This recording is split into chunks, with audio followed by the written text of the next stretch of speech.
উৎসব মুখর পরিবেশে চলছে জাকসু ও হল সংসদ নির্বাচনের ভোট গ্রহণ। ক্যাম্পাস জুড়ে কড়া নিরাপত্তা, ভোটারদের উচ্ছ্বাস।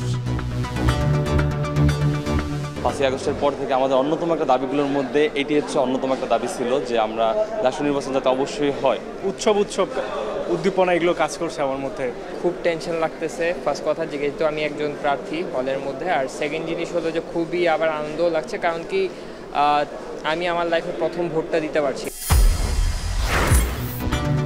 রাজধানীতে ছিনতাই সহ বেড়েছে মবের ঘটনাও। কেবল মোহাম্মদপুরে 15 দিনে গ্রেফতার 200। পূর্বশত্রুতায় 2 জনকে গণপিটুনিতে হত্যার অভিযোগ। কাতারে গাড়ির গ্যারেজ ওয়ার্কশপে বাড়ছে প্রবাসী বাংলাদেশিদের বিনিয়োগ। শিল্পনগরী সানাইয়ায় শতাধিক ব্যবসা প্রতিষ্ঠান তৈরি হচ্ছে কর্মসংস্থান। এবং নেপালে অন্তর্বর্তী সরকারের দায়িত্ব নিতে সম্মত সাবেক প্রধান বিচারপতি সুশীলা কার্কি। জেনজিদের একাংশের প্রত্যাখ্যান। আজ দেশে ফিরছে জাতীয় ফুটবল দল।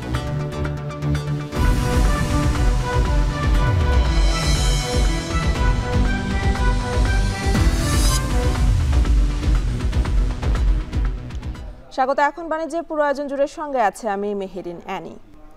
নানা চড়াই উতরাই পার হয়ে 33 বছর পর জাহাঙ্গীরনগর বিশ্ববিদ্যালয়ে জাকসু ও হল সংসদ নির্বাচনের ভোট গ্রহণ চলবে বিকেল 5টা পর্যন্ত। বিশ্ববিদ্যালয়ের 11টি ছাত্র হল এবং 10টি ছাত্রী হলের ভোটাররা তাদের ভোটাধিকার প্রয়োগ করছেন। সকাল 9টায় ভোট গ্রহণ শুরু হবার আগেই কেন্দ্রে আসতে থাকেন ভোটাররা। ধীরে ধীরে দীর্ঘ হতে থাকে লাইন। এর মধ্যে ভোট দিয়েছেন অনেক প্রার্থীও। মীর মোশাররফ হলে ভোট দিয়েছেন ছাত্রদল সমর্থিত প্রার্থী শেখ সাদি হাসান। আর 10 নং হলে ভোট দেন ছাত্র শিবির সমর্থিত জিএস প্রার্থী মাঝহারুল ইসলাম। পরে তিনি গণমাধ্যমকে বলেন, সুষ্ঠু নির্বাচনের জন্য কমিশনের সদিচ্ছার অভাব আছে। তাদের আচরণেও উদ্বেগ জানান মাঝহারুল ইসলাম। তার অভিযোগ, প্রত্যেকটি হলে অতিরিক্ত ব্যালট পেপার প্রবেশ করানো হয়েছে। তবে ভোট দিতে এসে নিজেদের উচ্ছ্বাস জানিয়েছেন সাধারণ শিক্ষার্থীরা।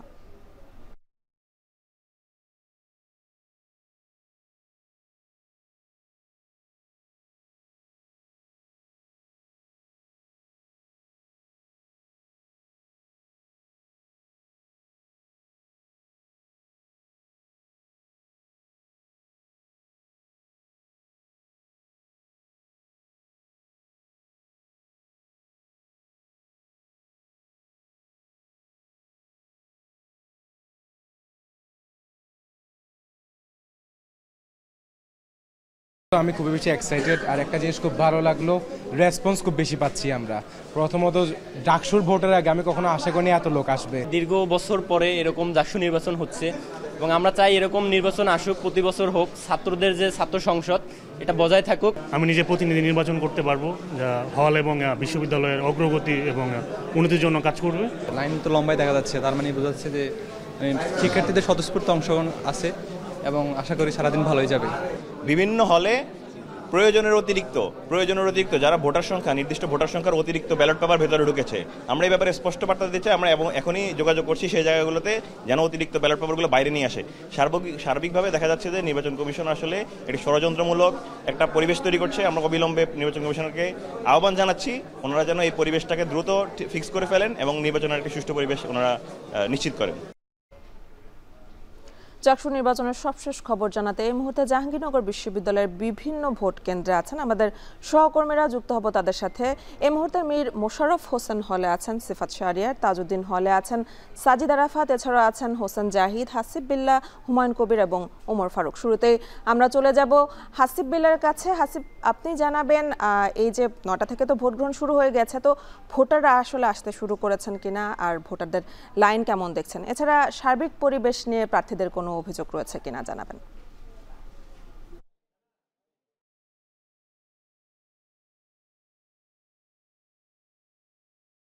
মূলত এই যে 22 নম্বর হলে ভোট গ্রহণের যে নির্ধারিত সময় সকাল 9টা, তারপর প্রায় 40 মিনিট পরে ভোট গ্রহণ শুরু হয়েছে। যদিও 9টার সময় মূলত এই যে এখানকার কর্মকর্তারা এই যে ব্যালট পেপার, ব্যালট বাক্স এগুলো নিয়ে আসেন এবং এখন তারপরেই মূলত তাদের কার্যক্রমে দেরি হয়েছে এবং এখন ভোট গ্রহণ শুরু হয়েছে। এখন দেখতে পাচ্ছেন যে ছাত্র শিবির সমর্থিত জিএস প্রার্থী মাঝহারুল ইসলাম তিনি ভোট প্রদান করলেন এবং তিনি ভোট প্রদান করে তিনি বের হলেন। এবং এছাড়া শুধুমাত্র তিনি এই হলের শিক্ষার্থী, তিনি এই হলে মূলত যারা শিক্ষার্থী অর্থাৎ 522 জন শিক্ষার্থী, তারাই এখানে ভোটার। এবং এরকম জাহাঙ্গীরনগর বিশ্ববিদ্যালয়ে এই মোট 21টি এরকম হল এবং তার মধ্যে 21টি সেন্টার, এবং প্রত্যেকটি হলই মূলত একটি করে সেন্টার। এবং এখন শিক্ষার্থী ছাত্রদের 11টি হল, তার মধ্যে এটি একটি হল, এই 10 নম্বর হল। এবং এখানে আপনারা দেখছেন যে মূলত শিক্ষার্থীরা বেশ উৎসুকভাবে সিরিয়ালে লম্বা লাইন হয়ে দাঁড়িয়েছিলেন এবং তারপরে একে একে ভোট প্রদান করছেন। আমরা যদি শুরু থেকে একটু দেখাতে চাই যে শিক্ষার্থীরা দেখছেন যে এই যে হলের বাইরে, এটি মূলত একটি কমন রুমের বাইরে শিক্ষার্থীরা সিরিয়ালে দাঁড়িয়ে রয়েছেন। এবং এইখানে মূলত একজন শিক্ষার্থী এসে তার আইডি কার্ড দেখিয়ে এই কম্পিউটারের সঙ্গে, এবং এখানে একটি কাগজ রয়েছে তার নাম, তার সেশন এবং তার আইডি নম্বর এবং পরিচয়পত্র এবং ছবি সব কিছু পরিপূর্ণভাবে যাচাই বাছাই করা হচ্ছে। যাচাই বাছাইয়ের পরই একটি ছাত্র বা শিক্ষার্থী এখানে প্রবেশ করতে পারছেন এবং তারপরে তাকে প্রবেশ করতে দেওয়া হচ্ছে একটি টোকেন নিয়েই। এবং তারপরে এই শিক্ষার্থী মূলত প্রথমে এখান থেকে চলে যাচ্ছেন মূলত ব্যালট পেপার সংগ্রহ করতে। আমরা দেখছি যে ব্যালট পেপার সংগ্রহ করার জন্য এখানে মূলত 4টি ব্যালট দেওয়া হচ্ছে একটি শিক্ষার্থীকে। একটি ব্যালট হল সংসদের জন্য এবং 3টি ব্যালট কেন্দ্রীয় ছাত্র সংসদের জন্য। এবং এই হলে মূলত 28 জন ভোটার, এই হলে 28 জন প্রার্থী মূলত, এবং একই সঙ্গে কেন্দ্রীয় ছাত্র সংসদের জন্য 177 জন প্রার্থী। 177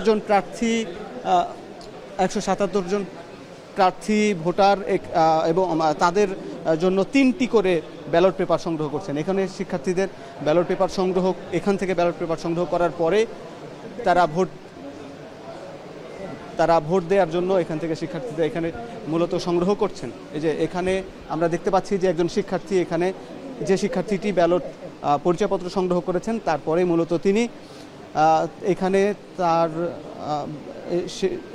তাকে শিক্ষার্থীরা এখানে যে পোলিং এজেন্ট রয়েছেন তাদের কাছ থেকে ব্যালট পেপারটি সংগ্রহ করছেন, তারপরে গোপন বুথে গিয়ে তারা সেই ভোটটি দিচ্ছেন। মূলত শিক্ষার্থীরা এখানে বেশ উৎসুক, কিন্তু এখানে ব্যাপার হচ্ছে যে যেহেতু অতিরিক্ত ব্যালট পেপার আছে কিনা, প্রত্যেক হলে অতিরিক্ত কিছু ব্যালট পেপার আছে, এই নিয়ে মূলত বেশ কিছু শিক্ষার্থী বেশ কিছু অভিযোগ করেছেন বিভিন্ন প্যানেলের প্রার্থীরা। তো এই ছিল মূলত এই হলের খবরাখবর। আমরা চলে যাব আরেক হলে, অন্য হলে আমাদের অন্য সহকর্মীরা রয়েছেন, হুমায়ুন কবির রয়েছেন, আমরা তার কাছে জানতে চাই সেখানকার পরিস্থিতি কি।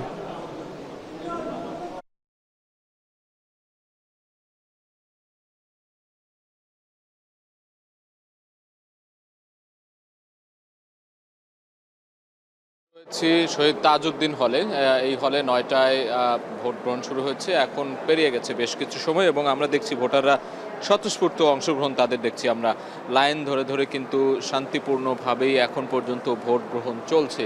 একটু দেখাতে চাই এখানে আমরা এখানকার যারা নির্বাচনী কর্মকর্তা রয়েছেন, দায়িত্ব পালন করছেন, তারা যেটি জানিয়েছেন যে এই হলে 947টির মতো ভোট রয়েছে এবং বলা যায় যেই কয়েকটি হলে বেশি সংখ্যক ভোট, তার মধ্যে এটি অন্যতম একটি। এবং এই শিক্ষার্থীদের মধ্যে আমরা সেই উচ্ছ্বাস উদ্দীপনা দেখছি। 16টি বুথ রয়েছে, সেই 16টি বুথে কিন্তু প্রবেশ করে তাদের পছন্দের যে যারা প্রার্থী রয়েছেন তাদেরকে ভোট দিচ্ছেন। একই সঙ্গে হল সংসদের যে প্রার্থীরা রয়েছেন তাদেরকেও, এবং জাকসুর যে সেন্ট্রালের যারা নেতৃবৃন্দ রয়েছেন, যারা প্রার্থী রয়েছেন তাদেরকে ভোট দিচ্ছেন এবং নির্দিষ্ট যে ভোটের যে বক্স সেটিতে কিন্তু সেই ব্যালট পেপারটি তারা ফেলছেন। আমরা দেখেছি কিছুক্ষণ আগেও এখানে কথা বলছিলাম বিভিন্ন শিক্ষার্থীদের সঙ্গে যারা ভোটাধিকার প্রয়োগ করতে এসেছেন, তারা অনেকটাই খুশি মনে ভোট দিতে এসেছেন। তারা বলছেন গণতান্ত্রিক প্রক্রিয়ার অংশ হিসেবে এই জাকসু নির্বাচন আগামীতে প্রতি বছরই অনুষ্ঠিত হবে এবং এই তাদের যে ভোটাধিকার প্রয়োগের যে বাস্তবতা, সেই বাস্তবতার নিরিখেই এটি চালু থাকবে বলে আমাদেরকে তারা সেই প্রত্যাশার কথা জানিয়েছে। আমরা এখানে দেখতে পাচ্ছি যে পোলিং অফিসাররা রয়েছেন বিভিন্ন টেবিলে, তাদের এখানে সিরিয়াল দেয়া আছে, সেই সিরিয়াল নাম্বার অনুযায়ী এখানে শিক্ষার্থীরা আসছেন। ভোটাররা এসে তাদের পরিচয়পত্র দেখিয়ে তারপরে সেই ব্যালট পেপারটি নিচ্ছেন, তারপরে বুথে প্রবেশ করে টিকচিহ্ন দিয়ে তারপরে জমা দিয়ে চলে যাচ্ছেন। তো এই নিরাপত্তা ব্যবস্থাও কিন্তু জোরদার করা হয়েছে এই নির্বাচনকে কেন্দ্র করে। 21টি হলে নিরবচ্ছিন্নভাবে বিকেল 5টা পর্যন্ত নির্বাচন হবে। এখানে মোট ভোটার রয়েছে পুরো জাকসু নির্বাচনে 11,897 জন এবং 25টি পদে 177 জন প্রার্থী লড়ছেন। সেই প্রার্থীদেরকেই কিন্তু আজ বেছে নেওয়ার দিন, বাছাই করার দিন। সেই বাছাই প্রক্রিয়ার অংশ হিসেবে যে ভোট প্রদান, সেই ভোট প্রদান করছেন শিক্ষার্থীরা। তাদের আগামী দিনগুলোতে তাদের যে স্বার্থ সংশ্লিষ্ট কিংবা শিক্ষার্থীদের অধিকার রক্ষায় যারা কাজ করবে তাদেরকেই তারা রায় দেবেন, আমরা সেটি কিন্তু দেখতে পাচ্ছি। এবং সেটি তারা বলছিলেন যে হল সংসদ নির্বাচন এবং যে শিক্ষার্থী সংসদ নির্বাচন, সেই নির্বাচনের যে ভোট গ্রহণ সেটিতে কিন্তু শিক্ষার্থীরা তাদের যে কাঙ্ক্ষিত যে রায় সেটি প্রদান করছেন। এবং আমরা দেখছি এখানে ছাত্র শিবির প্যানেলের একজন এজিএস রয়েছেন, এজিএস তিনি কিন্তু ভোট দিচ্ছেন। এই মুহূর্তে আমরা একটু দেখাতে চাই, তিনি বের হয়েছেন বুথ থেকে, আমরা দেখছি ব্যালট পেপার নিয়ে। এবং তার নাম ফেরদৌস, তিনি ছাত্র শিবির যে প্যানেল, সেই ছাত্র শিবির প্যানেলের এজিএস, তিনি এই তাজউদ্দিন হলে ভোট দিচ্ছেন। আমরা সরাসরি দেখানোর চেষ্টা করছি সেটি। এবং আরও বেশ কয়েকটি হল আমরা ঘুরেছি, সকালে আলবেরুনি হলে গিয়েছি। আলবেরুনি হলে প্রায় ভোট রয়েছে 200-র ঊর্ধ্বে ভোট রয়েছে। সেখানেও কিন্তু যে স্বতন্ত্র প্রার্থী রয়েছেন, ভিপি প্রার্থী, তার ভোট দেওয়ার কথা রয়েছে। এবং এই মুহূর্তে তাজউদ্দিন হলে এই মুহূর্তে তাজউদ্দিন হলে কিন্তু ভোট প্রদান করছেন বিভিন্ন শিক্ষার্থীরা এবং যারা প্রার্থী রয়েছেন, অনেক প্রার্থীকেও আমরা ভোট দিতে দেখছি।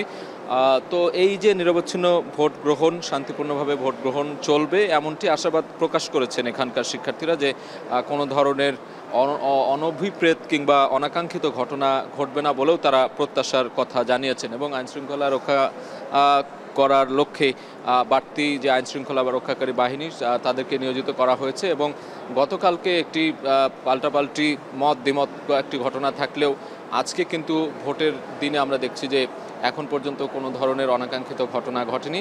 শান্তিপূর্ণ অবস্থায় ভোট গ্রহণ চলছে এবং সুষ্ঠু পরিবেশ, বলা চলে যে জাকসু নির্বাচনের পরিবেশ পরিস্থিতি এবং ব্যবস্থাপনাটা কিন্তু বেশ খানিকটা পর্যাপ্ত ভালো বলছেন এখানকার শিক্ষার্থীরা। তো এই মুহূর্তে তাজউদ্দিন হলে এই ছিল আমার কাছে সবশেষ। আমরা আমাদের আরেক সহকর্মী রয়েছেন হোসেন জাহিদ, তার কাছে চলে যেতে চাই। তিনি যে হলে রয়েছেন সেই কেন্দ্রের ভোটাধিকার প্রয়োগের চিত্রটি কেমন সেটি জানাবেন। সাজিদ, আপনি যে কেন্দ্রে আছেন সেখানকার চিত্রের সঙ্গে এখানে সামান্য পার্থক্য আছে। আমি আছি 15 নং ছাত্রী হলে এবং এর আগেও আরও অন্যান্য ছাত্রী হলে আমি ছিলাম। এখানে মূলত ছাত্রীদের ভোট দিতে আসার যে সংখ্যা সেটি তুলনামূলক ছাত্র হলের তুলনায় একটু কম এবং অনাবাসিক ছাত্রী যারা আছেন তারা এখনও খুব কম পরিমাণেই তারা ভোট দিতে আসছেন। তবে যারা আবাসিক শিক্ষার্থী আছেন তারা 9টার পর থেকেই, বিশেষ করে 9টা 20 থেকেই তারা এখানে ভোট দিচ্ছেন এবং তারা নিয়ম মেনেই ভোট দিচ্ছেন। এর পাশাপাশি তারা কয়েকজনের সঙ্গে কথা বলে দেখেছি, তারা অনেকেই বলছেন, কেউ মাস্টার্সে পড়ছেন, কদিন পরেই ক্যাম্পাস ছেড়ে চলে যাবেন। ক্যাম্পাসের শেষ বর্ষে এসেও তারা যে ভোট দিয়ে যেতে পারলেন এটাকে তাদের জীবনের বড় একটি অর্জন বলে মনে করছেন। এবং একটু আগে আমরা ছিলাম কবি সুফিয়া কামাল হলে, সেখানকার রিটার্নিং কর্মকর্তা তিনিও বেশ হাস্যের সঙ্গেই বলছিলেন যে ছাত্র থাকা অবস্থায় তিনি কখনো ভোট দিতে পারেননি ছাত্র সংসদে, তবে এখন শিক্ষক হয়েছেন, রিটার্নিং কর্মকর্তা হয়ে তিনি এখন নির্বাচনের অংশ হয়ে দায়িত্ব পালন করছেন। কাজে তার ভিতরেও তিনি রিটার্নিং কর্মকর্তা হিসেবে তার ভিতরে উচ্ছ্বাস দেখা গিয়েছে। এবং ছাত্রীরা মূলত ইশতেহারকে বেছে নিতে, ইশতেহার কেন্দ্রিক তাদের ভোট দেওয়ার যে প্রবণতা সেটি আমরা বেশি দেখতে পাচ্ছি। বিশেষ করে কবি সুফিয়া কামাল হলে আমরা যখন ভোটারদের যখন উপস্থিতি বেশি দেখতে পাই তখন তাদের সেই লাইনে দাঁড়িয়ে থেকে তারা যখন আমাদেরকে অনুভূতি জানাচ্ছিলেন, তারা বলছিলেন যে আসলে এই ভোট দেওয়ার মাধ্যমে হয়তোবা অনেক কিছুই চেঞ্জ হবে না, কিন্তু অনেক কিছু চেঞ্জ হবে, অনেক কিছু পরিবর্তন আসবে। সিন্ডিকেটে তাদের যে নির্বাচিত প্রতিনিধি তাদের হয়ে কথা বলবে এমন প্রত্যাশা, এমন স্বপ্ন তারা সেই স্বপ্নে তারা বুক বাঁধছেন। আপনি জানেন যে 10টি যে ছাত্রী হল, সেই হলের মধ্যে এবছরে আসলে প্রার্থীর সংখ্যা একটু কম থাকা অনেকেই ভাবছিলেন যে আসলে ভোটারের সংখ্যাও একটু কম হবে কিনা, ভোটারদের উপরে এর প্রভাবটি পড়বে কিনা। কিছুটা প্রভাব হয়তো বা পড়তে পারবে কি পারবে না আমরা হয়তো বা ভোট গ্রহণ শেষে বলতে পারবো। তবে এই সকালবেলাতে মূলত ভোটারদের সংখ্যা একটু তুলনামূলক কমই দেখা যাচ্ছে। এর পাশাপাশি আমরা এর পাশে তারামন বিবি হল, এর পাশাপাশি সুফিয়া কামাল হল, অন্যান্য শেখ হাসিনা হল, বর্তমানে যার নাম হয়েছে 13 নং ছাত্রী হল, সে সকল হলগুলোতে ঘুরে ঘুরে দেখেছি আসলে ছাত্রীদের যে ভোট দেওয়ার যেই আগ্রহ সেটি যারা আসছেন তারা তো উচ্ছ্বাস প্রকাশ করছেনই, তবে অনাবাসিক শিক্ষার্থীরা তারা দুপুরের পরেই মূলত ভিড় জমাবেন এমনটাই রিটার্নিং কর্মকর্তারা আমাদেরকে জানাচ্ছিলেন। এবং সকাল থেকেই মূলত নির্বাচন কমিশনের পক্ষ থেকে স্বচ্ছ ব্যালট পেপার, স্বচ্ছ ব্যালট বাক্স সেটি আসলে বিভিন্ন হলে হলে পৌঁছে দেওয়া হয়েছিল। এখন চলছে ভোট গ্রহণ এবং দুপুরের পর থেকে হয়তো বা আমরা ছাত্রী হলের এই চিত্রটি আরও ভিন্ন দেখতে পারি। আমাদের আরেক সহকর্মী ওমর ফারুক, তিনিও বিশ্ববিদ্যালয়ের অন্য একটি অংশে অবস্থান করছেন। সেখানকার ভোটারদের কার্যক্রম, ভোটারদের ভোট দেওয়ার যে উচ্ছ্বাস সেটি তিনি নজর রাখছেন। তার কাছ থেকে শুনবো সেখানকার খবর। ওমর, আপনার কাছে আপনার কেন্দ্রের ভোটের কি খবর আছে? হচ্ছে আমরা দেখেছি আসলে এখানকার যারা এই আবাসিক হলটিতে যারা শিক্ষার্থী আছেন তারা আসলে আসছেন এবং তাদের এবং জুনিয়র সিনিয়র যারা আছেন তারা এক ধরনের যে আনন্দঘন পরিবেশ, একে অপরের খোঁজ নিচ্ছেন এবং তারা ভোট দেওয়ার বিষয়গুলো জানছেন। আমরা দেখছি এরপরেই আসলে তারা এখানে প্রবেশ করার পরেই আসলে তাদের যে আইডি কার্ড রয়েছে, একাডেমিক আইডি কার্ডগুলো যাচাইয়ের মাধ্যমে এবং তাদেরকে আসলে যেই ব্যালট পেপার আছে সেগুলো তাদেরকে দেওয়া হচ্ছে।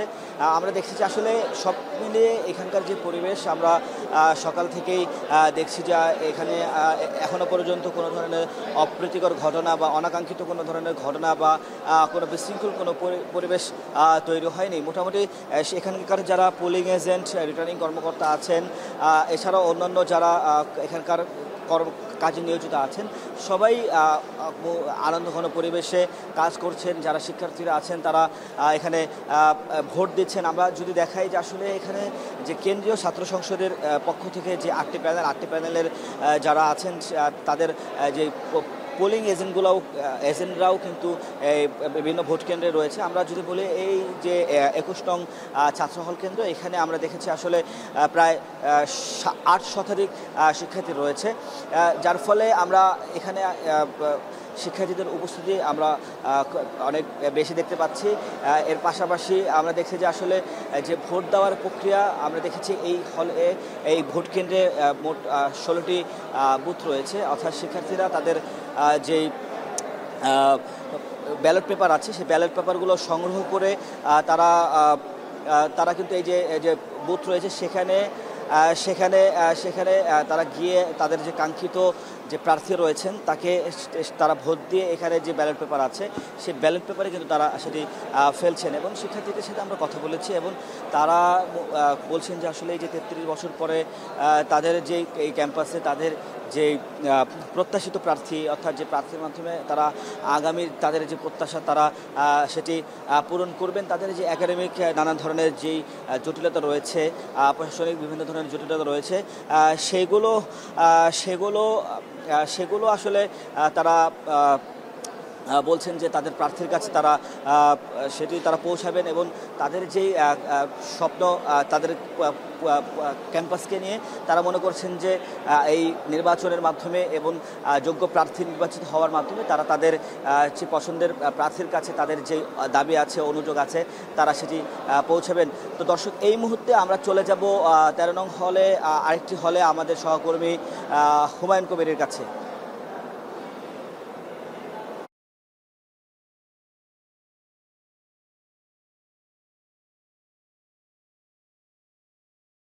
এই মুহূর্তে রয়েছি 13 নং ছাত্রী হলে, যেটি সাবেক শেখ হাসিনা হল। এখানে আসলে 519 জন ভোটার রয়েছে। এখানে ভোটাররা ভোট দিচ্ছেন স্বতঃস্ফূর্তভাবে। এ পর্যন্ত আমরা 15 জন ভোটার ভোট দিয়েছেন। সকাল 9টা থেকে শুরু হওয়া ভোটে 15 জন ভোটার ভোট দিয়েছেন। আমরা যারা ভোটার এসছেন তাদের সাথে কথা বলেছি, কোনো রকমের সমস্যা কিংবা কোনো রকম প্রতিবন্ধকতা রয়েছে কিনা। আসলে ভোটাররা বলছেন যে না, তারা আসলে স্বতঃস্ফূর্তভাবে ভোট দিচ্ছেন। এবং ভোট কেন্দ্রের পরিবেশটা যদি একটু দেখাতে চাই আপনাকে, খুব কম সংখ্যক ভোটারই কিন্তু 1 ঘন্টা 19 মিনিট পার হয়েছে, মাত্র 15 জন ভোটার ভোট দিয়েছে। যেমনটি বলছিলাম, আমরা 13 নং ছাত্রী হলে রয়েছে, যেটি সাবেক শেখ হাসিনা হল হিসেবে পরিচিত ছিল। তো এইখানে আজকে একটু নির্বাচন ব্যবস্থা সম্পর্কে যদি একটু জানাতে চাই, আজকে নির্বাচনে মূলত ওএমআর ব্যালট পদ্ধতিতে কিন্তু ভোট গ্রহণ করা হচ্ছে। এবং আমরা শুরুতে যেমনটি জানিয়েছিলাম, ভোটার সংখ্যা কিন্তু 11,897 জন এবং এর বিপরীতে 13,300 ব্যালট পেপার কিন্তু ছাপা হচ্ছে। এবং 21টি ভোট কেন্দ্র রয়েছে। 21টি কেন্দ্রের মধ্যে 224টি কিন্তু বুথ রয়েছে এবং 21 জন রিটার্নিং অফিসার রয়েছে। 65 জন পুলিং অফিসার এবং 67 জন সহকারী পুলিং অফিসার কিন্তু দায়িত্ব পালন করছেন। নির্বিঘ্নে আসলে ভোট হচ্ছে, কোথাও কোনো রকমের কারচুপি কিংবা অসঙ্গতির কিন্তু খবর পাওয়া যায়নি। আমরা বিভিন্ন কেন্দ্রগুলো ঘুরে দেখছি, শিক্ষার্থীদের সাথে কথা বলছি, কোথাও আসলে কোনো রকমের নিরাপত্তা ঘাটতিও চোখে পড়েনি। আপনারা ইতিপূর্বে জানিয়েছিলাম 1200 পুলিশ কিন্তু দায়িত্ব পালন করছে এই ক্যাম্পাসের নিরাপত্তায়। পাশাপাশি কিন্তু স্ট্রাইকিং ফোর্স হিসাবে সেনাবাহিনীকে দায়িত্ব পালন করার কথা রয়েছে। আমরা র্যাব সদস্যদের দেখেছি, তারা দায়িত্ব পালন করছেন, গেটের বাইরে অবস্থান করছেন। তারা কোনো রকম বাইরে থেকে বহিরাগত কেউ যাতে ক্যাম্পাসে প্রবেশ করতে না পারে সেই লক্ষ্যে কিন্তু নিশ্চিদ্র নিরাপত্তা ব্যবস্থা নিশ্চিত করা হয়েছে। নিরাপত্তার জন্য কিন্তু আরও অনেক ব্যবস্থা নির্বাচন কমিশনের পক্ষ থেকে নেওয়া হয়েছে। 80টি সিসিটিভি ক্যামেরা কিন্তু স্থাপন করা হয়েছে ইতিমধ্যে। যেসব সিসিটিভি ক্যামেরাগুলো সরাসরি নির্বাচন কমিশনের তত্ত্বাবধানে থাকে এবং তারা কিন্তু যেই নির্বাচন কমিশন কার্যালয় রয়েছে অস্থায়ী, সেখান থেকে কিন্তু এইসব ক্যামেরাগুলো মনিটরিং করছেন। এছাড়া জ্যেষ্ঠ শিক্ষকদের সমন্বয়ে কিন্তু একটি মনিটরিং টিম গঠন করা হয়েছে। প্রক্টোরিয়াল বডি পাশাপাশি নিরাপত্তা কর্মকর্তা যারা রয়েছে ক্যাম্পাসে তারাও কিন্তু দায়িত্ব পালন করছেন। এছাড়া সার্বিক নিরাপত্তায় কিন্তু আইন শৃঙ্খলা নিয়ন্ত্রণে দুজন ম্যাজিস্ট্রেটও কিন্তু দায়িত্ব পালন করছেন। তো মোটামুটি সুশৃঙ্খলভাবে ভোট দিচ্ছেন, আপনারা দেখতে পাচ্ছেন। যদি একটু দেখাই, একজন ভোটার কিন্তু ভোট দিয়ে তার ব্যালট পেপারে গুলো কিন্তু বক্সে রাখছেন। আরও একজন ভোটার কিন্তু ইতিমধ্যে প্রবেশ করেছেন। প্রিজাইডিং এখানে পুলিং অফিসাররা এবং নির্বাচনী কর্মকর্তা যারা রয়েছেন তারা কিন্তু দায়িত্ব পালন করছেন। কোথাও কোনো অসঙ্গতি এ পর্যন্ত চোখে পড়েনি। নির্বিঘ্নভাবে কিন্তু ভোট গ্রহণ চলছে এবং নিরবচ্ছিন্নভাবে এই ভোট কিন্তু 5টা পর্যন্ত চলবে এবং যেসব প্রায় 12,000 যে ভোটার রয়েছে তারা কিন্তু এই ভোট দিবেন এবং তাদের যে পছন্দের প্রার্থী নির্বাচন করবেন। 33 বছর পর যেই বহুল কাঙ্ক্ষিত জাকসু অনুষ্ঠিত হতে যাচ্ছে আজকে এই জাকসু নির্বাচনে ভোট দেওয়ার মাধ্যমে কিন্তু সিনেটে তারা তাদের প্রতিনিধি নিশ্চিত করবেন। যাচ্ছি স্টুডিওতে এনির কাছে। এনি, দীর্ঘ 33 বছর পর উৎসব মুখর পরিবেশে অনুষ্ঠিত হচ্ছে জাকসু নির্বাচন, সে খবরে জানাচ্ছিলেন সহকর্মীরা। রাজধানীতে ছিনতাইয়ের ঘটনা বাড়ার পাশাপাশি বেড়েছে মবের ঘটনা। 15 দিনে শুধু মোহাম্মদপুরে 200 আসামিকে চুরি ছিনতাইয়ের ঘটনায় আদালতে চালান দিয়েছে পুলিশ। এর মধ্যে মঙ্গলবার রাত ও বুধবার সকালে ছিনতাইকারী সন্দেহে গণপিটুনিতে 2 জনের মৃত্যু হয়েছে। স্বজনদের দাবি, পূর্বশত্রুতার জেরে ছিনতাইয়ের নাটক সাজিয়ে তাদের খুন করেছে নবীনগর হাউজিং পশ্চিম ইউনিট বিএনপির সভাপতি। তবে অভিযোগ অস্বীকার করেছেন তিনি। বিস্তারিত প্রতিবেদনে। আমার ভাইটা অন্যায় করতো, মারিয়া লাইতো, আমার কোনো বিচার দরকার ছিল না।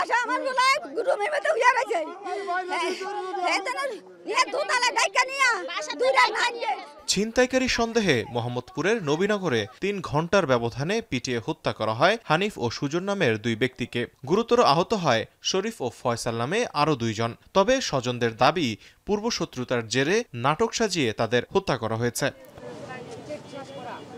স্বজনদের অভিযোগ, বিএনপির নবীনগর পশ্চিম ইউনিটের সভাপতি মোহাম্মদ হাসনাইন এই হত্যাকাণ্ডের মূল হোতা। সাথে ছিল মালেক ও আক্তার নামে আরো 2 কর্মী।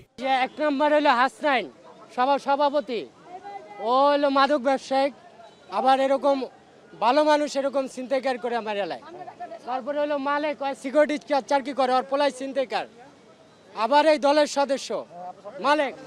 তারপরে ওই হাসনাইন আরেকটা সদস্য। তারপরে ওই হলো আক্তার, ওই চেক শার্ট সহ ছাত্র বিষয়ক সম্পাদক। তবে অভিযোগ অস্বীকার করে ভিন্ন কথা বললেন এই নেতা। যাদের চিন্তা আগে করছে হেরা সব নিজে থেকে পরে দিয়া ধইয়া তারপর গণভোটালি আমার সাথে ওদের সাথে দেখবো করছি। আমি কিন্তু জানি ফোন দিচ্ছি, ফোন দিয়ে আপনাদের সম্পৃক্ত পান তারা আমার বিরুদ্ধে অ্যাকশন নিতে পারেন, কোনো সমস্যা নেই। প্রত্যক্ষদর্শীরা বলছেন, আটকানোর চেষ্টা করেও ব্যর্থ হয়েছেন তারা। হত্যাকাণ্ডের সাথে জড়িতরা প্রকাশ্যে থাকলেও তাদের গ্রেফতার না করে উল্টো আহতদের আটক করায় ক্ষোভ প্রকাশ করেন এলাকাবাসী। এটা হলো 4:30টার ঘটনা। ওদের মারছে গেছে, ওদের লাশই করে ওরা মাইরা ফেলা, তারপরে পুলিশ ফোন দিয়ে ওরে গাড়িতে উঠাই দিছে। ফয়সালের হানিফ সকাল 6টা বাজে নিয়ে আসছে, নিয়ে আসা ঘরে আবার গরুর মতো হেনে খালায় মাইরে আসে। এদিকে পুলিশ জানিয়েছে, মৃত হানিফ ও সুজনের নামে থানায় একাধিক মামলা ছিল, তদন্ত করে ব্যবস্থা নেওয়া হবে। যারা মারলো গণপিটুনি, আমি এলাকায় গিয়েছিলাম, চিহ্নিত কয়েকজন আছে, তাদের ব্যাপারে কি আপনারা কোনো ব্যবস্থা নিয়েছেন? এটা আমরা কাজ করতেছি, তদন্ত করে ব্যবস্থা নেব। মামলা প্রক্রিয়াধীন আর কি। আর হলো ডেড বডি তো সুরতাল হয়েছে, এটা হবে, পোস্টমর্টেম হবে। রাজধানীর মোহাম্মদপুরে ছিনতাইয়ের ঘটনার পাশাপাশি বেড়েছে মব জাস্টিসের ঘটনাও। গেল 15 দিনে শুধু মোহাম্মদপুরেই 200 আসামিকে চুরি ছিনতাইয়ের ঘটনায় আদালতে চালান দিয়েছে পুলিশ। এমন পরিস্থিতির শেষ কোথায়, সেটাই এখন প্রশ্ন। তৌহিদুল তারেক, এখন, ঢাকা। রায়েরবাজার শহীদ বুদ্ধিজীবী স্মৃতিসৌধ জুলাই শহীদদের কবর জেরোতে গেছেন ঐক্যবদ্ধ শিক্ষার্থী জোটের নবনির্বাচিত প্রতিনিধিরা। এ বিষয়ে বিস্তারিত জানাতে রায়েরবাজার থেকে যুক্ত হচ্ছেন সহকর্মী শাহাদত অভ্র। অভ্র, কবর জেরোতে গিয়ে কি বলছেন নবনির্বাচিত প্রতিনিধিরা?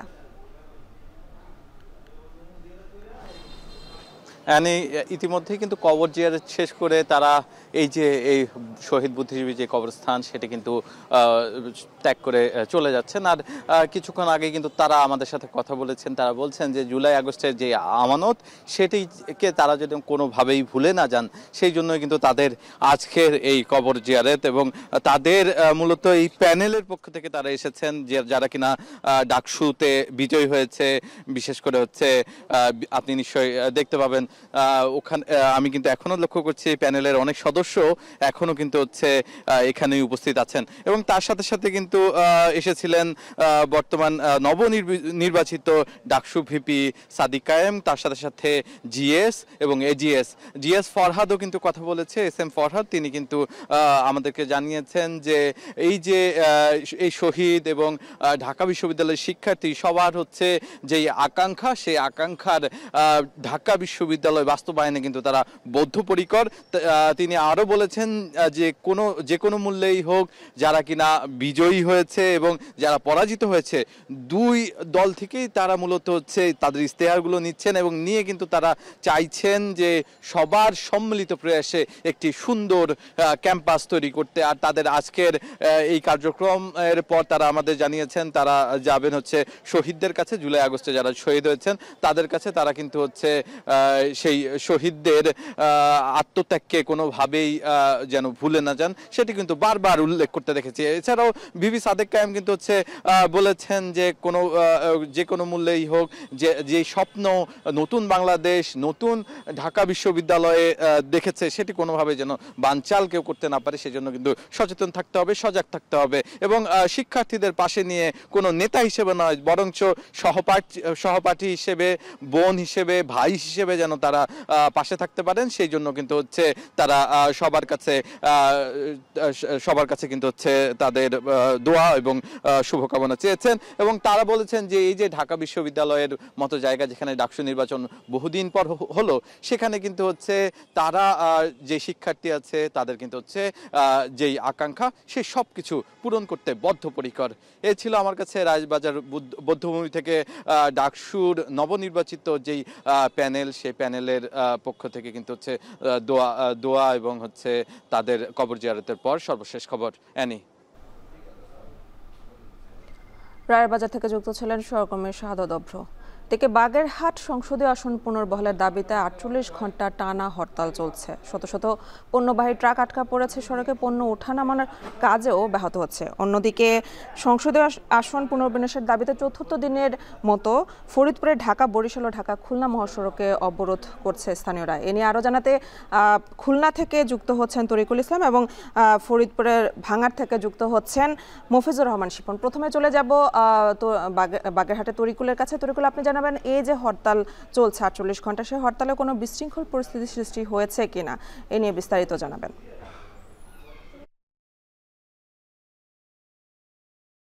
বাগেরহাটে 48 ঘন্টা টানা ধর্মঘট চলছে।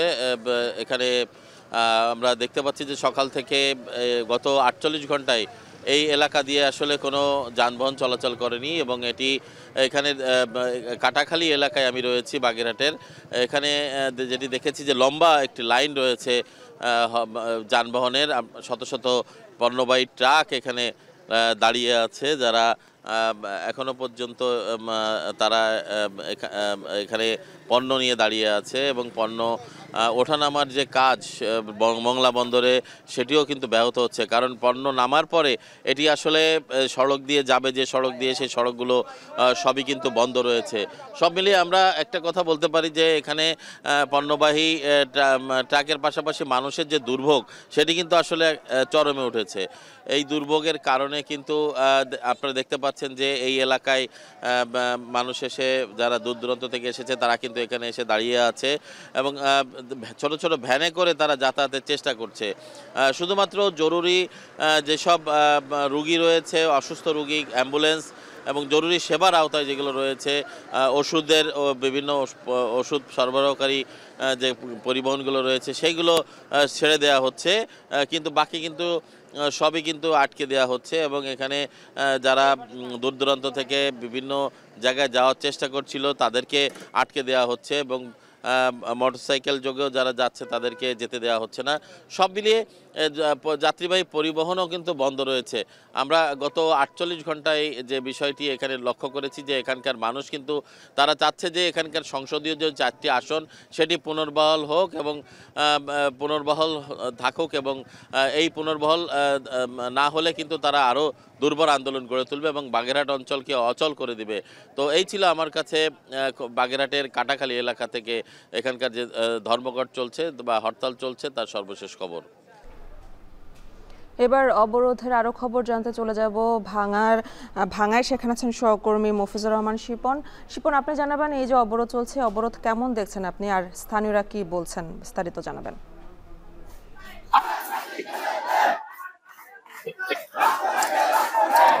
আপনাকে জানিয়ে রাখি, আজকে কিন্তু অবরোধের ৪র্থ দিন পার হচ্ছে, মানে শুরু হয়েছে সকাল 7টায় কোথাও এবং সকাল 8টায় কোথাও শুরু হয়েছে। ঢাকা খুলনা, ঢাকা বরিশাল মহাসড়কের ফরিদপুরের ভাঙ্গার প্রতি যে লিঙ্কটি রয়েছে টোটালটাই কিন্তু এখন অবরোধের মধ্যে রয়েছে এবং সড়কের বিভিন্ন জায়গায় গাছের গুলি, টায়ার জ্বালিয়ে কিন্তু অবরোধকারীরা বিক্ষোভ করছে এবং তাদের একটি স্লোগান নির্বাচন কমিশনের উদ্দেশ্যে যে আমাদের দাবি, আমাদের প্রাণের দাবি, এই মাটি আমাদের ভাঙ্গার, আমরা কোনোভাবেই পার্শ্ববর্তী নগরকান্দা সালতা আসনের সঙ্গে সংযুক্ত হবো না। এই জন্য যত কিছু করা লাগে সবকিছু করার প্রস্তুত তারা আছে, এমনটি ঘোষণা দিচ্ছেন আর কি। যদিও এই বিষয়ে আমি কথা বলেছিলাম ফরিদপুরের জেলা প্রশাসক কামরুল হাসান মোল্লার সঙ্গে, তিনি বলেছেন যে বিষয়টি প্রথম দিনে যখন অবরোধকারীরা নির্বাচন কমিশন বরাবর স্মারকলিপি আমাদের মাধ্যমে দেয় তখন কিন্তু আমরা এটা রিসিভ করে নির্বাচন কমিশন উদ্বোধন কর্তৃপক্ষের কাছে আমরা পাঠিয়েছি। আর এই বিষয়টি যেহেতু আঞ্চলিক ব্যাপার না, এটা জাতীয় একটা ইস্যু, সরকারিভাবেই সিদ্ধান্ত যেটা আসবে সেটাই আমরা অবরোধকারীদেরকে জানিয়ে দেবো। এবং তিনি বলছেন আশা করছি হয়তো খুব দ্রুতই এর একটি সমাধান সরকার জানাবেন বা দিবেন। অন্যদিকে তিনি একটি অবরোধকারীদের তিনি নির্দেশনা দিয়েছেন যে শান্তিপূর্ণভাবে অবরোধ করে কোনো সমস্যা নেই, তবে কেউ যদি অবরোধ করে কোনো মানুষের যানবাহনের বা কোনোভাবে ক্ষতি করে সেক্ষেত্রে কিন্তু প্রশাসন শক্ত হাতে দমন করবে এমনটি বলছেন। তবে অবরোধের কারণে কিন্তু এই অঞ্চলে বাস চলাচল বন্ধ হওয়াতে মানুষের কিন্তু ভোগান্তিও বেড়েছে। তো এ নিয়ে ছিল ফরিদপুরের অবরোধের সর্বশেষ খবর। বাগেরহাট ফরিদপুরে সংসদীয় আসন পুনর্বিন্যাস নিয়ে হরতাল এবং অবরোধের খবর জানাচ্ছিলেন সহকর্মীরা। কাতারে গাড়ির গ্যারেজ বা ওয়ার্কশপ দিয়ে কর্মসংস্থান গড়ে তুলছেন বহু প্রবাসী বাংলাদেশি। বিদেশের মাটিতে বিনিয়োগ করে দেখছেন সফলতার সুখ। শুধু শিল্পনগরী সানাইয়ায় গড়ে উঠেছে শতাধিক ব্যবসা প্রতিষ্ঠান। কাতার থেকে আনোয়ার হোসেন মামুনের তথ্য ছবিতে বিস্তারিত। এটি কাতারের শিল্পনগরী সানায়ার দৃশ্য, যেখানে গাড়ি মেরামতের ব্যবসায় দিন দিন আধিপত্য বাড়ছে প্রবাসী বাংলাদেশিদের। লাভের মুখ দেখায় অনেক বাংলাদেশি উদ্যোক্তা, ব্যবসার পরিধি বাড়ানোয় তৈরি হচ্ছে নতুন নতুন কর্মসংস্থান। আর বিদেশের মাটিতে নিজ দেশের মালিকানাধীন ওয়ার্কশপে কাজের সুযোগ পেয়ে খুশি বহু রেমিটেন্স যোদ্ধা। আমরা ইনশাল্লাহ বেতনও পাই ভালো, মাস শেষে বেতন দিয়ে দেয় আল্লাহর রহমতে। ওই কাতারিরা অধিকাংশ আসে আমাদের গ্যারেজে, আর আমাদের মালিক হচ্ছে অনেক ভালো। দেশ থেকে কাজ শিখা আসাতে অনেক গ্যারেজে কাজ কাম করতে আছে, স্যালারি চুলারি পাইতে আছে, আলহামদুলিল্লাহ খুবই ভালো আছি। আর যারা কাজ কাম শিখে নাই তারা আয়সা ঘুরে ঘুরে সময় নষ্ট করতে আছে, কোনো কাজ পাইতে আছে না। অভিজ্ঞ মেকানিক ও টেকনিশিয়ানের কর্মদক্ষতায় ভিনদেশি ব্যবসায়ীদের সঙ্গে টক্কর দিতে সহজ হচ্ছে প্রবাসী বাংলাদেশি উদ্যোক্তাদের। তাই পাল্লা দিয়ে গড়ে তুলছেন গাড়ির গ্যারেজ বা ওয়ার্কশপ। বাংলাদেশের যে দক্ষ যে শ্রমিকের কারণে এখানে যে লোকাল এশিয়া অন্যান্য দেশের যে বসবাসরত যারা আছে তারা ভালো সার্ভিসের কারণে আমাদের বাঙালিদের ব্যবসায়ী এগিয়ে যাচ্ছে। বর্তমানে কাতারের গ্যারেজ ব্যবসায় বাংলাদেশের অবস্থান অনেক শক্তিশালী। এখানে সানাইয়াতে, কাতারের সানাইয়াতে অধিকাংশই গ্যারেজের মালিক বাংলাদেশিরা। কাতারে বাংলাদেশিদের মালিকানাধীন ৩০,০০০-এর বেশি ছোট বড় ব্যবসা প্রতিষ্ঠান রয়েছে। ধারণা করা হচ্ছে এসব প্রতিষ্ঠানে কাজ করছেন ১ লাখেরও বেশি প্রবাসী বাংলাদেশি। কাতারে সব মিলিয়ে বর্তমানে ৪ লাখের বেশি প্রবাসী বাংলাদেশি বিভিন্ন পেশায় কর্মরত রয়েছেন। এখন কাতার। ইউক্রেনের যুদ্ধ শুরুর পর প্রথমবারের মতো ন্যাটোর সদস্য রাষ্ট্র পোল্যান্ডের আকাশসীমায় রাশিয়ার ড্রোন ঢুকে পড়ায় উত্তেজনা তুঙ্গে। যুদ্ধ বন্ধে পশ্চিমাদের কূটনৈতিক প্রচেষ্টায় নিজেদেরকে শক্ত অবস্থানে রাখতে রাশিয়া এই উস্কানিমূলক পথ বেছে নিয়েছে বলে মনে করছে বিশ্লেষকরা। এতে করে রাশিয়া ইউক্রেন যুদ্ধ ন্যাটো রাশিয়া যুদ্ধে মোড় নেয় কিনা তা নিয়ে শঙ্কা বাড়ছে। উস্কানি ও বেপরোয়া আচরণের বিষয়ে রাশিয়াকে হুঁশিয়ার করেছেন ন্যাটো প্রধান মার্ক রুট। তৌহিদুর রহমান জানাচ্ছেন বিস্তারিত। ইউক্রেনে যুদ্ধবন্ধে সম্প্রতি রাশিয়াকে চাপ দিয়ে আসছে যুক্তরাষ্ট্রসহ পশ্চিমা সামরিক জোট ন্যাটোর সদস্য রাষ্ট্রগুলো। এসবের তোয়াক্কা না করে উল্টো ড্রোন ও ক্ষেপণাস্ত্রের হামলার মাত্রা বাড়িয়েছে মস্কো। এবার ন্যাটোর সদস্য রাষ্ট্র পোল্যান্ডের আকাশসীমায় রুশ বাহিনীর ছোড়া ড্রোন ঢুকে পড়ায় উত্তেজনার পারদ এখন তুঙ্গে। বিপুল সংখ্যক ড্রোন ভূপাতিতও করেছে পোল্যান্ড ও ন্যাটো সেনারা। এর মধ্য দিয়ে ২০২২ সালের ২৪ ফেব্রুয়ারি যুদ্ধ শুরুর পর এই প্রথম রাশিয়ার সঙ্গে জড়িয়ে পড়ল পোল্যান্ড ও ন্যাটো বাহিনী। বুধবারের এই ঘটনায় পোল্যান্ডের অনেক বাড়িঘর ক্ষতিগ্রস্ত হয়েছে, যার কারণে নিরাপত্তা nieye উদ্বিগ্ন হয়ে পড়েছেন দেশটির সাধারণ মানুষ। No, nie czułem się do końca bezpiecznie, jakby będąc tutaj i mając tą świadomość, że no Rosja... Pytanie, jaka będzie odpowiedź i czy nasze służby coś robią, czy nie. Myślę, że szansa, że coś robią, jest równie duża jak szansa, że nic nie robią. এই অবস্থায় Ukraine যুদ্ধ NATO Russia যুদ্ধে মোড় নেয় কিনা তা নিয়ে শঙ্কা দেখা দিয়েছে। যুদ্ধের খুব দ্বারপ্রান্তে না হলেও এই ঘটনা দ্বিতীয় বিশ্বযুদ্ধের পর সংঘাতের দিকে নিয়ে যেতে পারে বলে মনে করছেন পোল্যান্ডের প্রধানমন্ত্রী Donald Tusk. Tych dronów, które bezpośrednio zagrażały naszemu bezpieczeństwu, to jest oczywiście sukces naszych i natowskich wojskowych, ale to oczywiście też zmienia sytuację. Chcę bardzo mocno podkreślić, nie ma dzisiaj powodu twierdzić, że znaleźliśmy się w stanie wojny. জোটের সদস্য রাষ্ট্রগুলোর সঙ্গে Russia আরও বেশি বেপরোয়া আচরণ ও আকাশসীমা লঙ্ঘন করতে চাইলে উচিত জবাব দেয়া হবে বলে হুঁশিয়ার করেছেন ন্যাটো প্রধান মার্ক রুট। এমনকি ন্যাটো অঞ্চলের আকাশসীমা সহ প্রতিটি ইঞ্চি রক্ষায় প্রস্তুত বলেও জানিয়েছেন তিনি। Numerous drones from Russia violated Polish airspace. Our air defenses were activated and successfully ensured the defense of NATO territory. Allies are resolved to defend every inch of Allied territory. We will closely monitor the situation along our eastern flank. Our air defenses continually at the ready. যুদ্ধ বন্ধে চলমান কূটনৈতিক প্রচেষ্টায় আলোচনার টেবিলে নিজেদের শক্ত অবস্থান নিশ্চিতে রাশিয়া এই উস্কানিমূলক পথ বেছে নিয়েছে বলে মনে করছেন বিশ্লেষকরা। তবে ইউক্রেনে শান্তি প্রতিষ্ঠায় আপাতত কূটনৈতিক প্রচেষ্টা বন্ধের শঙ্কা করা হচ্ছে না।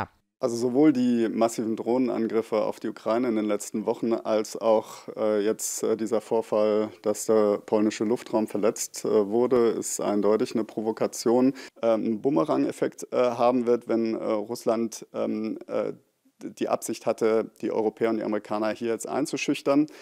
যদিও রাশিয়ার প্রতিরক্ষা মন্ত্রণালয় দাবি করছে ড্রোন দিয়ে পোল্যান্ডের কোনো লক্ষ্যবস্তুতে আঘাত করার পরিকল্পনা ছিল না তাদের। ড্রোন হামলার লক্ষ্যবস্তু ছিল পশ্চিম ইউক্রেনের বেশ কয়েকটি সামরিক স্থাপনা। তৌহিদুর রহমান, এখন বিশ্ব। নেপালের অন্তর্বর্তী সরকারের দায়িত্ব নিতে সম্মত হয়েছেন দেশটির সাবেক প্রধান বিচারপতি সুশীলা কার্কি।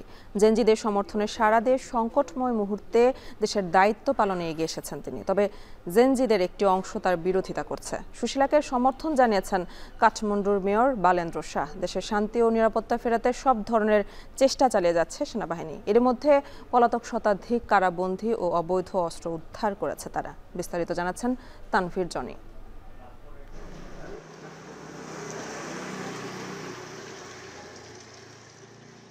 সহিংস বিক্ষোভ থামলেও উত্তেজনা কমেনি নেপালে। এখনও আতঙ্কে দিন পার করছেন বাসিন্দারা। রাজধানী কাঠমান্ডু সহ বিভিন্ন শহরে চলছে সেনাদের টহল। কারফিউ অব্যাহত থাকায় অনেকটাই ফাঁকা শহরের রাস্তাঘাট। এখনও ধোঁয়া উঠছে পুড়ে যাওয়া বিভিন্ন সরকারি স্থাপনাগুলো থেকে। নেপালে সেনা মোতায়েনের ঘটনা অনেকটা বিরল। সবাইকে সংযত হয়ে দেশের শান্তি ফিরিয়ে আনার আহ্বান জানিয়ে আসছে সেনাবাহিনী সহ নিরাপত্তা বাহিনীগুলো। তবে নতুন সরকার গঠন নিয়ে বাসিন্দাদের মধ্যে রয়েছে মিশ্র প্রতিক্রিয়া। প্রধানমন্ত্রী কেপি শর্মার পদত্যাগের পর নতুন নেপাল গড়ার আশায় দেশটির তরুণ প্রজন্ম। এটিকে ঐতিহাসিক বিজয় বলছেন সাধারণ মানুষ। এমন অবস্থায় দেশের নতুন নেতা নির্বাচনে সেনাবাহিনীর সঙ্গে আলোচনায় বসে ৫,০০০-এর বেশি জেনজি প্রতিনিধি। দীর্ঘ ভার্চুয়াল সভা শেষে নেপালের অন্তর্বর্তী সরকারের প্রধান হিসেবে সাবেক বিচারপতি সুশীলা কার্কির নাম প্রস্তাব করে তারা। তরুণ প্রজন্মের প্রস্তাবে সায় দিয়ে সংকট মুহূর্তে দেশের দায়িত্ব নিতে সম্মত হয়েছেন সাবেক বিচারপতি সুশীলা কার্কি। এই সময় তিনি বলেন, দেশের পরিবর্তনে নতুন প্রজন্ম তার উপর যে আস্থা রেখেছে তা পূরণে তিনি প্রস্তুত। ৭২ বছর বয়সী কার্কি ২০১৬ সালে নেপালের প্রথম মহিলা প্রধান বিচারপতি হিসেবে নিয়োগ পান। ২০০৬ সালের সংবিধান প্রণয়নেও তার ভূমিকা ছিল গুরুত্বপূর্ণ। তাকে সমর্থন জানিয়েছেন কাঠমান্ডুর মেয়র বালেন্দ্র সাহা। তবে ফেসবুক পোস্টে তিনি দাবি জানান, সংসদ ভেঙে দিয়ে নতুন করে দ্রুত নির্বাচন আয়োজন করতে হবে। চলমান আন্দোলনে সামনে থেকে ভূমিকা রেখেছেন বালেন্দ্র। এদিকে সুশীলা কার্কিকে মেনে নিতে পারছেন না জেনজিদের একাংশ। এই সময় তারা সেনা সদর দপ্তরের বাইরে বিক্ষোভ করে। সহিংস বিক্ষোভে ২৫টি কারাগার থেকে পালিয়েছে ১৫,০০০-এর বেশি বন্দী।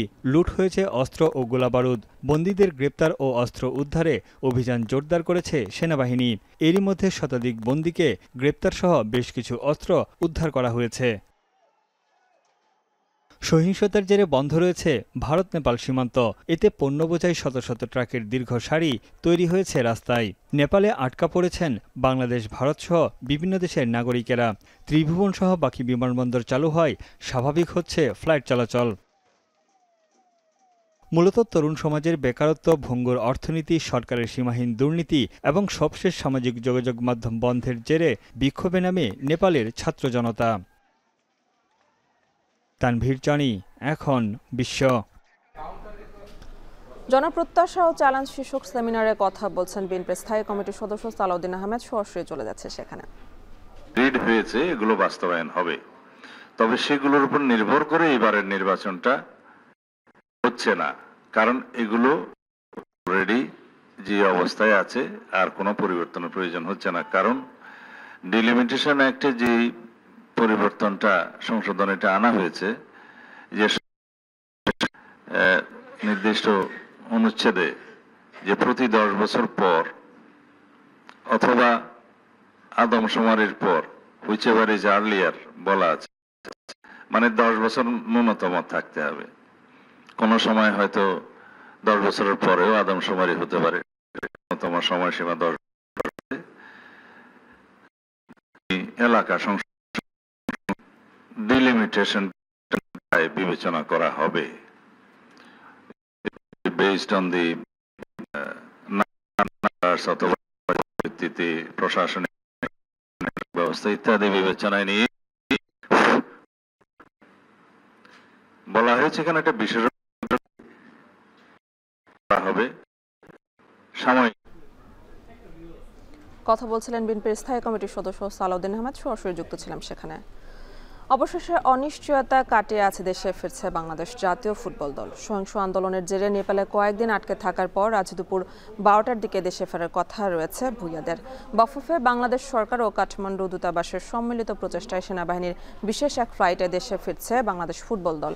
ফুটবলারদের সাথে একই ফ্লাইটে ফিরছেন বাংলাদেশ নেপাল ম্যাচ কভার করতে যাওয়া সাংবাদিকরাও। সেপ্টেম্বরের ফিফা উইন্ডোতে নেপালের বিপক্ষে 2টি প্রীতি ম্যাচ খেলতে সে দেশে গিয়েছিল বাংলাদেশ। প্রথম ম্যাচ গোলশূন্য ড্র হলেও পরের ম্যাচটি আয়োজন করা সম্ভব হয়নি। ফ্লাইট এগিয়ে এনে গত মঙ্গলবার বিকেলে দেশে ফেরার কথা থাকলেও পরিস্থিতি খারাপ থাকায় টিম হোটেল থেকে বের হতে পারেনি ফুটবল দল। শেষ করবো এখন বাণিজ্য, তবে তার আগে শিরোনামগুলো আরও একবার। উৎসব মুখর পরিবেশে চলছে জাকসু ও হল সংসদ নির্বাচনের ভোট গ্রহণ। ক্যাম্পাস জুড়ে কড়া নিরাপত্তা, ভোটারদের উচ্ছ্বাস। 5ই আগস্টের পর থেকে আমাদের অন্যতম একটা দাবিগুলোর মধ্যে এটি হচ্ছে অন্যতম একটা দাবি ছিল যে আমরা জাকসু নির্বাচন যাতে অবশ্যই হয়। উৎসব উদ্দীপনা এগুলো কাজ করছে আমার মধ্যে। খুব টেনশন লাগতেছে ফার্স্ট কথা, যেহেতু আমি একজন প্রার্থী হলের মধ্যে। আর সেকেন্ড জিনিস হলো যে খুবই আবার আনন্দ লাগছে, কারণ কি আমি আমার লাইফে প্রথম ভোটটা দিতে পারছি। রাজধানীতে ছিনতাই সহ বেড়েছে মবের ঘটনা। কেবল মোহাম্মদপুরের 15 দিনে গ্রেফতার 200, পূর্ব শত্রুতায় 2 জনকে গণপিটুনিতে হত্যার অভিযোগ। কাতারে গাড়ির গ্যারেজ ওয়ার্কশপে বাড়ছে প্রবাসী বাংলাদেশিদের বিনিয়োগ। শিল্পনগরী সানাইয়ায় শতাধিক ব্যবসা প্রতিষ্ঠান, তৈরি হচ্ছে কর্মসংস্থান। এবং নেপালে অন্তর্বর্তী সরকারের দায়িত্ব নিতে সম্মত সাবেক প্রধান বিচারপতি সুশীলা কার্কি। জেনজিদের একাংশের প্রত্যাখ্যান। আজ দেশে ফিরছে জাতীয় ফুটবল দল।